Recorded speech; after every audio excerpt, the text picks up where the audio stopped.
invite you to my fall brunch on September 30th from 11 a.m. to 2 p.m. Grab your tickets today on JasmineDiane.com. Fall brunch will be held at 3101 Gillum Plaza. It includes a buffet, photo booth fun, networking opportunities, and so much more. You don't want to miss this. Tell your friends and meet me there.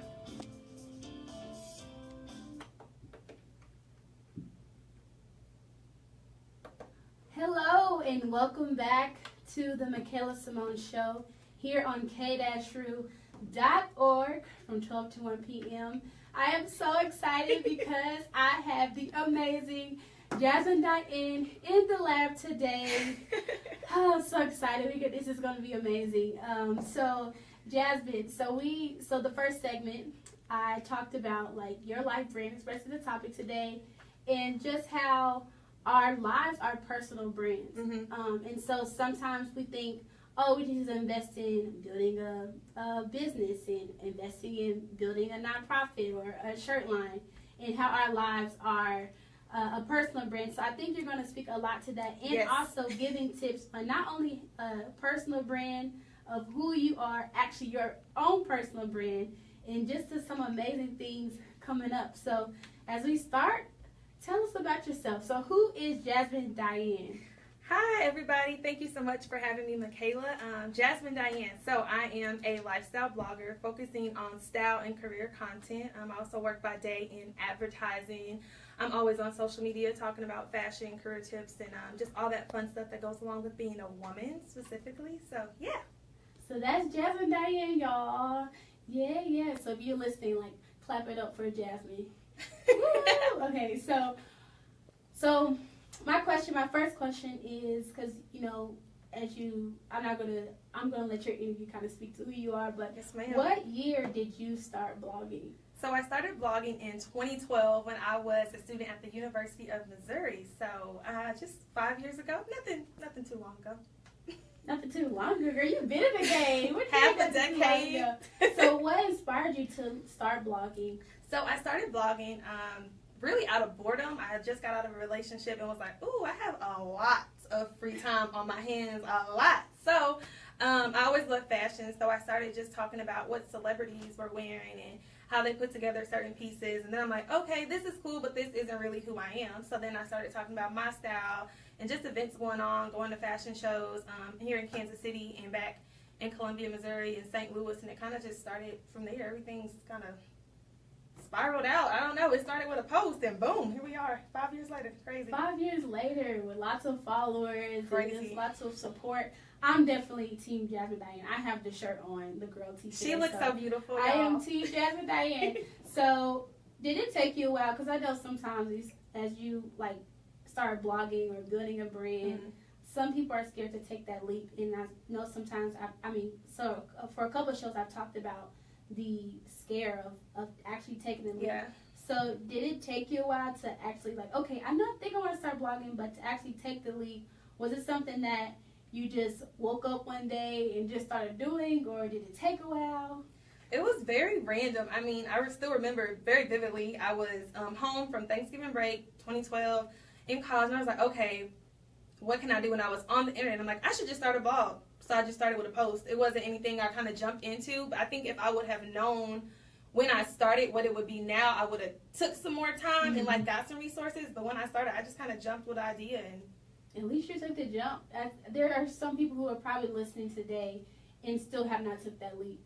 Still have something that they're passionate about and really want to do, but they are afraid to do. And so before we talk about you and the brand that you have built and just the girl launching the My Girl campaign and the brunch coming up, I kind of wanted to talk to the listeners today on your personal life, like who you are. And so as today's topic is your life brand, how is the way you carry yourself as a brand? Like, why is it important? Because sometimes we don't quite see our lives as a personal brand. We only see developing content for a website. So why is it important that people know who they are before they kind of jump in to saying, I want to do this, I want to do this, and not evaluating like the why behind it, why they want to do it? For sure. I think personally, when I first started blogging, I kind of, and even still, I'm still finding myself, so I wouldn't say I necessarily knew who I was, but throughout the course of blogging, kind of just learned who I was and being totally transparent. What I, communicate to people online, I wanted to make sure offline I'm still that person. I'm still smiling. I'm still positive. I'm still bubbly. I'm still being encouraging. When you encounter me, I'm consistently the same person, and I think that's what makes my brand stand out from other brands in general. Is because sometimes you meet somebody offline and you're like, oh, she's mean, or oh, you do not look like that. No shade, but it's like you don't know what to expect. And with being a life brand or a personal brand, you want to make sure you're consistent so people know what to come to you for. And I like that you said that, because I talked about that earlier in the show. I talked about how to be consistent in who you are online and offline, because sometimes we get so caught up in posting online and the polished look, the polished look, and like, well, is this really me outside of social media, outside of Twitter, Instagram, Facebook? And I use relationships as an example. Everybody loves a hashtag relationship goals, and you know how so many people look at relationships online like, ooh, I love their relationship, like relationship goals, like goals. You hear it all the time, and then maybe it's a favorite celebrity. You find out, oh dang, he cheated on his wife, or she cheated on her husband. They really wasn't what it was really cracked up to be. So actually being consistent with who you are online and offline, because you're not really being authentic. And I talked about being authentic, and so I think that shows too. Just to piggyback off of you, a lot of times if somebody's not authentic, they won't go as long. Like 5 years to be committed is a long time, and so there have been a lot of bloggers I would say I started with that aren't necessarily blogging, or just people, entrepreneurs in general. When you really want to do something but you're not giving it, your true self, or you're not really serving people, it's hard to stay consistent with that, because it's like, how do I keep up this facade? But when you're honest and you're open, I mean, I talked about breakups when they happen on my blog. I talked about, dealing with insecurities, and that's why hashtag My Girl Story came out. And I think that's what draws people to my brand. It's just that authenticity and just openness, being vulnerable. And one thing I love about growth is learning how to be more honest with yourself and authentic. Because when you hear it from one person, you're like, who are you to tell me? But then actually look in the mirror and say, wow, who really am I? Who am I today? Because we are all growing. Like you said, you're still learning who you are. I'm still learning who I am. I mean, especially as a new married woman. Like, I'm still learning the ropes of everything. And so, but I think just being authentic and being open and honest is really, really important. And I guess my next question for you on today would be, what would you say to someone, because I know blogging is your thing, and I know you have pushed some women out there to start a blog. If you want to do it, get out there and push yourself to do that. So what would your advice be to someone who wants to start blogging, who's like, I got a lot of thoughts in my head, and actually being authentic with their blog, and not like, because I mean, if you are in a broken relationship but you're giving all this advice on how much you are healed and how much it's amazing, because we see that. I mean, in real life you see that. So what would you say to someone who wants to start? I would say definitely go ahead and get your thoughts out of your head. But just start. Honestly, find a host, so like a Squarespace, a WordPress, Weebly, Blogspot. There's a lot of different host sites for blogs. So find one you like, figure out if you like it, whatever. But as far as content, that's kind of the biggest thing. What do you want to talk about? Why? And as you continue writing, it'll change. You'll develop. I think the biggest thing for people who want to start is just actually start. And so do you think they should identify their target audience, like who they want to target? It'll change.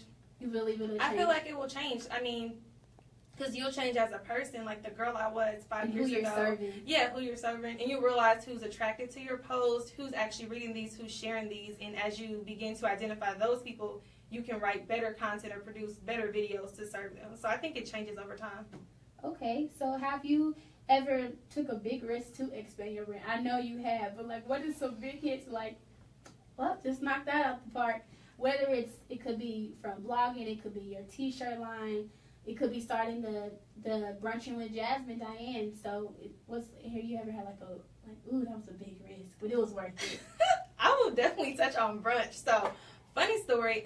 This is my third brunch. This one that's happening next week, brunching with Jasmine Diane. Hey. And the crazy thing is, I was just like, I need to do something in Kansas City. Started out blogging, you know, in school, whatever. And I was just like, I feel like I need to touch people. I need to reach out and like hug and just like be vulnerable, whatever. And so I'm like, I'll just do a post on Facebook and see if I can get 2 people interested. I was talking to my boyfriend about it. I'm like, you know, a few people probably reach out and I'll do something small. Got like 50 emails and was like, oh my God, what is this? So got those emails, had the first brunch, sold out, second brunch, sold out. So I would say that was a super huge risk. I mean, financially, just saying like, will people come? Will they buy tickets? And Kansas City has been supporting me ever since. So that was a huge. They really have. And the cool thing about the Jasmine Diane brunch, because I went to the last one, the summer brunch, just so many women who were able to come together and connect, because I think sometimes women, we are afraid to be around each other because we're our mindset is we're focused on who's going to be fake. Are we going to connect? Like, am I going to, like, changing your mindset? And I think over time I've had to do that because I was afraid to build new relationships with women because I'm like, oh, would they be jealous if I start this? Or, you know, just, but I think that's the cool thing about the Jasmine Diane brunch. And just, so how did you feel, like, after your first brunch was over? How did you feel? Because anytime, I mean, we were both event planners. So anytime we just be like, oh my gosh, it's over. But it was worth it. Yeah, I was happy. I was like, really just in awe. I kind of had to take it in for a few days because I'm like, okay, these women came. The energy, it was just like, I felt like this is what I'm supposed to be doing. And that's when I'm like, okay, I know I need to be in person talking to people. My role is not just behind the computer screen. I was freaking happy. Went to get some wings after. Got some roses. Like it was Ooh, great. You got some roses. Shout out to the roses.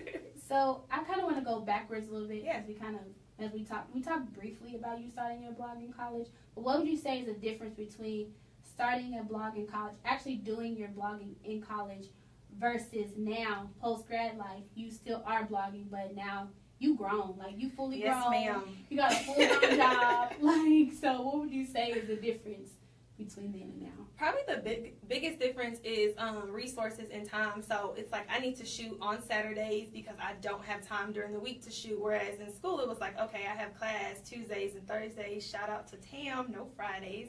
So it was just like I can shoot during the week. I have more time, and there were a lot of photographers. There was just more resource there. But now it's like I have money to hire somebody, or if I need to get an assistant, it's like, okay, now I can actually pay somebody for their time.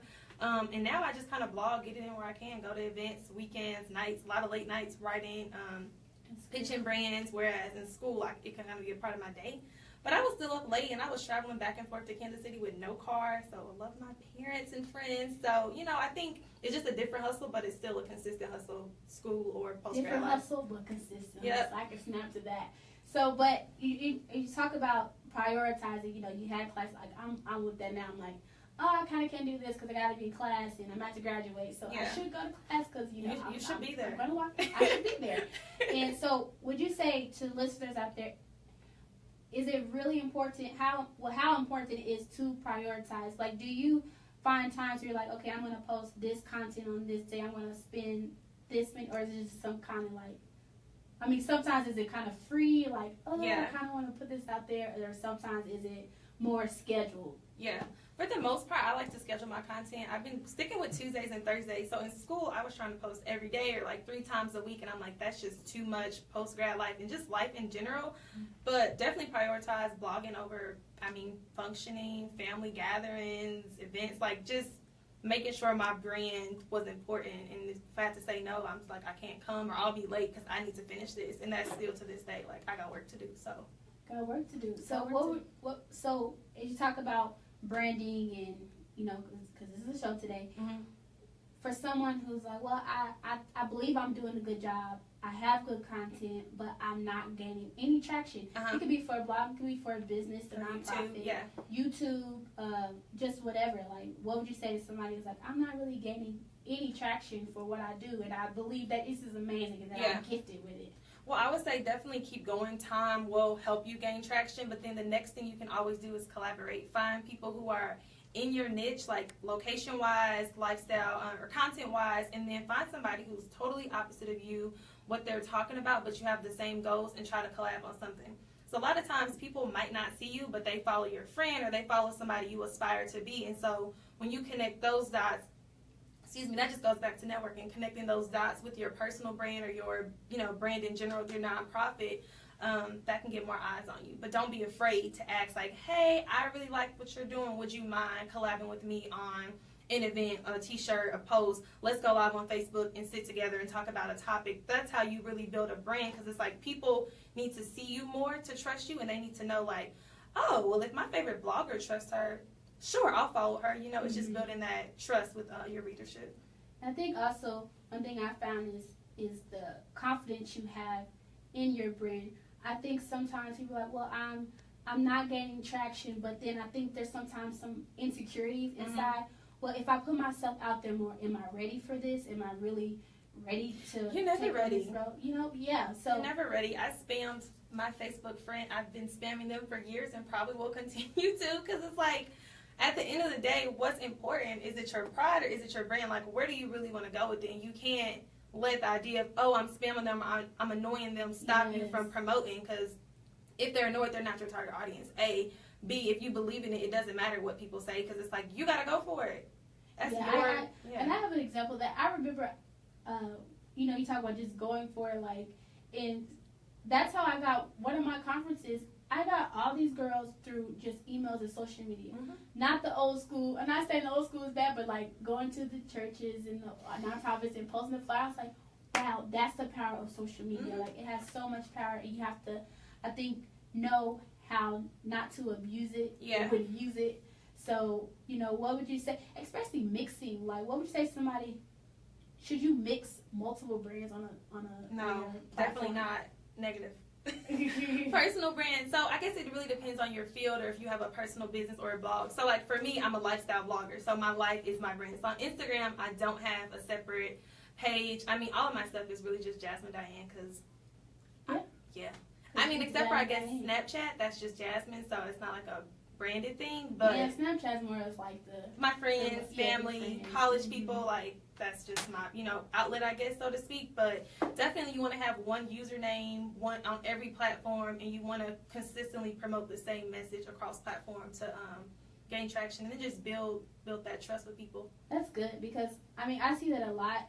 Like, I know with my husband, we were looking into someone, and we're like, wait, is this their business? Or that's like, confusing. You couldn't identify was it their business, or were they promoting this, and then you're like, what is this? And then when you're confused, you don't want to buy in, because it's like, well, if you don't know what you're doing, I'm not going to put my name on her. I'm not going to give you my dollars, because here's somebody next to you who's on their P's and Q's, and you don't want to miss the opportunity because you weren't prepared. Right. So as we're talking about brand building on platforms, I know you started coaching, one-on-one coaching. Yes. And crazy thing about it was, I was like, after that branch, I was like, why doesn't Jasmine do any one-on-one coaching? Like, I think it could be amazing. And when I reached out to you, like, well, actually, I'm taking the leap to do it. And so, how has that been in just the clients that you've had, and are you just hoping to continue to do some one-on-one coaching? Yeah, so one-on-one coaching is a lot, because I'm like really emotionally involved with my clients, so to speak. So right now I'm working with Esmeralda Lowe of Kyrie Ellison Apparel, and we're doing some event planning, focusing on building her newsletter strategy, her social media. How do we connect the right people to your brand? Because she is a designer, but she makes custom pieces, so it's like that's not an everyday person thing. That's a luxury good. So how do we connect you socially, and then just networking wise with the right people who want to purchase? So it's been good. Definitely learning for me, like building a clothing brand versus building a lifestyle blog is totally different, but the same keys apply. So yeah. So one-on-one coaching, and with that, do you find yourself learning a lot, even as you coach? Do you find yourself learning a lot? Yeah. Like, wow, I just told them that, but why didn't I never tell myself that? Yep. For sure. It's one thing we're talking about our event, and I'm like, well, you could do a raffle, charge $2 to $5 for the tickets, 10 people buy it, and I'm just like, why don't I have a raffle? What am I doing? So it's like little stuff like that, or just hearing like, this is an issue for her, how can we come up with it? And it's like, oh, I have a similar thing. So like, yeah, it's always great for collaboration and learning, and just Yeah, I love coaching. So you said something interesting. You know, sometimes I'm emotionally attached to my clients. Yeah. How do you separate business and family and friendships? Because sometimes, you know, when you start something or you're really getting yourself out there, honestly, by nature, you're like, well, I kind of grew up with them. Like, how do you separate that? Because no matter what, business is still business. Friendship is still friendship. Like, how do you separate the two? Because I know some people maybe listening and struggling with that. Like, how do I separate? I want to give my homegirl this, but really, give is a very strong word, especially as a business owner. So I would say definitely I've learned along the way, even with t-shirts. So this is like my 4th rodeo with t-shirts. I sold jewelry. I was hustling in college.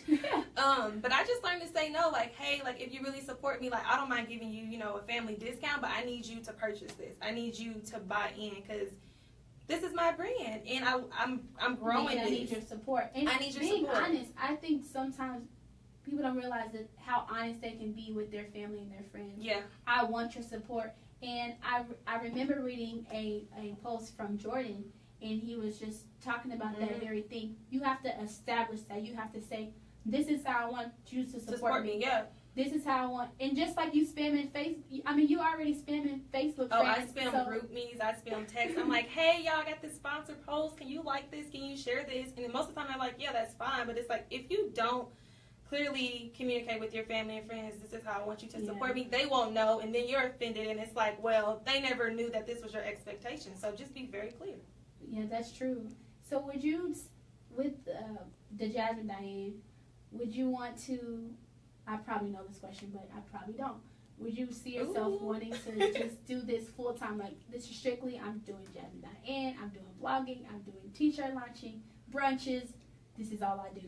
I think eventually that's where I would like to evolve longer down the line, but I'm learning so much at my day job just about social and just everything and networking. And I'm just like, I can't imagine being at home working and I don't have any social interaction. I think that would be awkward, you know? So it's like, eventually I do want to do it full time and make that my thing, but right now it's like my side hustle that's like popping and it keeps me happy, you know? So what are some things that you're learning on your day job? So I do social media advertising agency here in Kansas City. I'm not surprised at all. So just seeing how bigger brands really delegate tasks. It's like when you're an entrepreneur, especially a solopreneur, you want to do everything, but you learn when you get in a bigger segment, it's like, no, this is somebody's specialty and this is what they do. We delegate tasks. It's not like I'm not creating the content, posting it, following up. I don't do all that. And with my personal brand, I find myself trying to do everything. And I think that is one thing I'm definitely learning is like, okay, find somebody who can do this, find somebody who can do that, so I can work in what I do best, which is the writing and connecting. It gets exhausting. Like, what would you say is the difference between when you try to do it all by yourself versus actually having some people step in to actually help you, and like, how did that feel? Like, it's like a weight off your shoulders. Definitely less frustration. I was taking, look, I started from the bottom. I had a flip phone, and I would have my friend Brianna Walker, who I love so much. She would take my pictures. We'd be like walking to class. So these weren't like staged outfit photos. I didn't wear makeup. I don't know what I was doing. I just was doing it. And so definitely now having a photographer, you know, having an assistant who can schedule tweets, it frees up my time to actually work on, better content, and then just collaboration pieces. And I think also focusing on who you're serving too. Yeah. I realize building brand, even for myself, you get so caught up in building all this content and stuff like that, and then you're like, wait, I never worked on really the message that I'm trying to portray to those that I'm serving. And so I find that, and you know, still struggle with that. You look up like, okay, Makayla, you should probably pull back because you've been working on the same little flyer for 3 hours. You have not developed any content for your show. Who are you? I mean, at this point, is the message is the flyer more important than the message that you don't have? And so I just think, you know, that's important too. So, I mean, if you want to chime in on that, or I can move down to the next question. I think it just comes with time. That's one thing, definitely to college students. It's like you will develop, you will get there, it'll get better, you will catch your groove, and you'll figure out tasks you want to do or you don't want to do, and say, hey, actually, I know somebody who's really dope at this. I could probably have them do it. We can exchange services. That was definitely one thing I did a lot in college, exchange services, even still now, instead of money, because a lot of times it's like, I want to collab with you, you want to collab with me. How can we just, we did. yeah, like, doesn't matter about money. Let's just figure this thing out and get together. So yeah, and I think that's the thing that I see about young professionals in Kansas City is people are starting to collab a lot more. It's becoming less of self and more of how can I serve who I'm into serving, obviously serve my community and help other people, because you never lose with serving other people and helping people to get to their next step. And so I would think for someone who's listening, like, we all have had those times where we were very selfish about it. We were just kind of like, oh, this is all about me. And the one thing I clarified that Makayla Simone show is not just about Makayla Simone. It's Makayla Simone showcasing those entrepreneurs, those leaders who are doing things in the community and how we can come together to encourage people about what we both do and things like that. So I think, that's important too. No, I love that. I actually just went to Show Me Shoes. They have Moguls and Heels, which is a brunch. No, I didn't get to go again this year. It's always something. It was great, but I go every year, and it's like, I could have been like, oh, I'm having brunches, they're having brunches, but I'm like, those are my mentors. I love attending their event, and I always get something from it. My friend LaShelle Green is having a brunch too. Women Empowerment. We're all working towards the same goal, to unite and empower women, specifically women of color. And so it's like, you have to look at this as, A, you can learn something at their event, and then B, just to support people. It feels good to know, like, oh, they're in my corner versus, oh, they're trying to steal my idea, or whatever, crazy stuff we come up with, because, women sometimes we overthink things. It's all good, though. Speaking of brunch, are you excited about next weekend? I'm so excited. And can people still buy tickets, or what? No. You're sold out. So we sold out last night. So, I'm so excited. Hopefully we have a winner today when we go on break. Oh, no, we have the ticket for the winner. Exclusive. No, I know we have one, but I'm just going to check to see if they did the things they're supposed to do. Oh, yes, did they answer the question? So just before we close out, tell us what to expect because maybe someone who is going to the fall brunch next week is going to be there, and they're like, well, what to expect? I know you kind of, but what can we expect there? I'm going to. So what can we expect? For sure. So there'll be a delicious buffet. We got some stuffed French toast, some chicken and waffles. There'll be a mimosa bar, networking. We have an amazing panel. So actually, Chris Good from Ruby Genies will be on the panel. Meg Knappenberger, who is a graphic designer turned painter who just got a really, really big contract. I'll let her discuss that. Brooke Barrier, she's an entrepreneur working in the nonprofit segment, and then also India Williams, who works at KPRS. So, action-packed panel of entrepreneurs, leaders, people who are amazing at networking. We're going to learn from them and ask questions and have a networking hour. Photo booth, pictures. I am so excited. Yeah, I'm pumped. So. I am too. This is making me I'm going to be counting down days. September 30th. So since today is Wisdom Wednesday, yes, I stole it from Twitter because they trend every single week. Okay. What advice would you leave with someone out there? Just it could be like a quote, it could be anything. Like as we interviewed in your life frame, what would you leave them with? I would say, if not now, when? And that just came in my mind, but don't hesitate. Don't wait. Don't second guess. Go for it. You never know where it will take you. And honestly, as you go, you will learn, you will develop. You're not going to get to the finish line day one. Yeah, but that step, you'll get there. Well, this was amazing. Thank you for this interview. Thank you for having me. And thank you for those who are listening. We're going to go on break. We're going to check who our winner is, and we're going to announce it in this next segment. And then we're going to close out. So stay tuned right here on k-ru.org with your host, Makayla Simone. Woo!